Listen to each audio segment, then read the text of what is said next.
दोस्तों आदाब अर्ज़ है, मैं अनीस अहमद खान हिंद वॉइस से आपसे मुखातिब हूँ। बात चल रही टर्की के साथ अर्दोआन प्रेसिडेंट की, बहुत पावरफुल प्रेसिडेंट। अभी उन्होंने चंद दिन पहले 10 यूरोपियन कंट्रीज में अमेरिका और कनाडा, न्यूजीलैंड वगैरह सब शामिल थे, उनसे ये कहा था, उनके राजदूतों से कहा था कि आप देश छोड़ के चले जाइए, इनको निकाल दीजिए देश के बाहर। वजह क्या है कि उन्होंने उनके आंतरिक मामलों को दखलंदाजी करना शुरू की थी।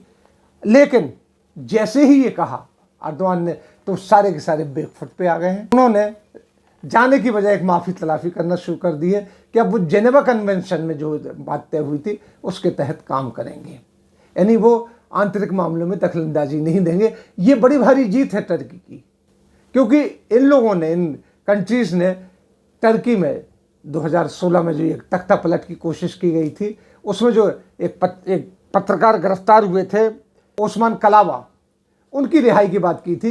ये कह रहे थे कि European court of human rights है, उसने उनको छोड़ने की बात कह दी है।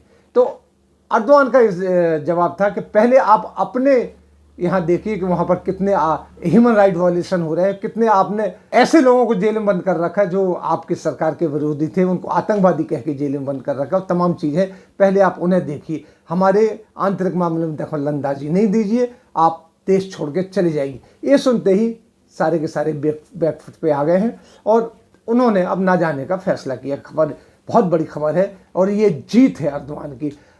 पैसे देखे तो अमेरिका वगैरह में के आंखों में अर्दोआन हरदम खटकते रहे, पीछे भी कई मसलों पे वो निशाने पर रहे यूरोपियन कंट्रीज़ के।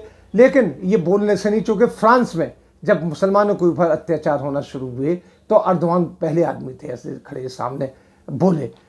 कश्मीर का मसला आया तो उन्होंने इस्लामिक मुसलमान होने की वजह से कश्मीर का साथ दिया और कहा कि कश्मीर में ये जो ह्यूमन राइट वायलेशन या सरकारी पंजा जो कसा जाता है, इसको नहीं होना चाहिए। ये तमाम चीज़ें हैं। और अमेरिका उनके ऊपर हरदम अंकुश लगाता रहा। जब इन्होंने S-400 मिसाइल रूस से लेने की बात की तो उसने कहा कि हम आपको आर्थिक सैंक्शन कर देंगे, यानी मतलब आर्थिक नाकाबंदी कर देंगे। उन्होंने कर दीजिए, लेकिन हम खरीदेंगे वहीं से। ये सब चीज़ें हैं। अर्दोआन इस वक्त इस्लामिक कंट्रीज़ में सबसे पावरफुल लीडर के तौर पर उभर रहे हैं। वजह उसकी है कि जो सऊदी अरब पहले पावरफुल था, वो धीरे धीरे तेल की वजह से और तमाम चीज़ों की वजह से नीचे चला जा रहा है। लेकिन अर्दोआन अभी काफ़ी जद्दोजहद में लगे हुए हैं, आगे बढ़ रहे हैं और यूरोपियन कंट्रीज़ की आंखों का ये कांटा बने हुए हैं। लिहाजा लेकिन यहाँ सबसे बड़ी जीत उनकी ये हुई कि उन्होंने 10 यूरोपियन कंट्रीज़ के एम्बेसडर से कहा कि आप यहाँ से चले जाइए, फ़ौरन चले जाइए। लेकिन वो बैकफुट पर आए, अपनी गलती मानी और टर्की में ही रुकने का फैसला किया है। एम्बेसडर नहीं बोल सकता, तो उनकी सरकार की तरफ से ऑर्डर हुए होंगे, अमेरिका की तरफ से ऑर्डर हुए होंगे। तो ये बहुत बड़ी जीत है अर्दोआन की इन यूरोपियन कंट्रीज़ में, जो विशेष तौर पर इस्लामिक यानी मतलब कंट्रीज़ के हरदम मुखालिफ रहते हैं। इसी के साथ हम आपसे लेते हैं विदा। अगले अंक में फिर हाजिर होंगे, तब तक के लिए दीजिए हमें इजाज़त।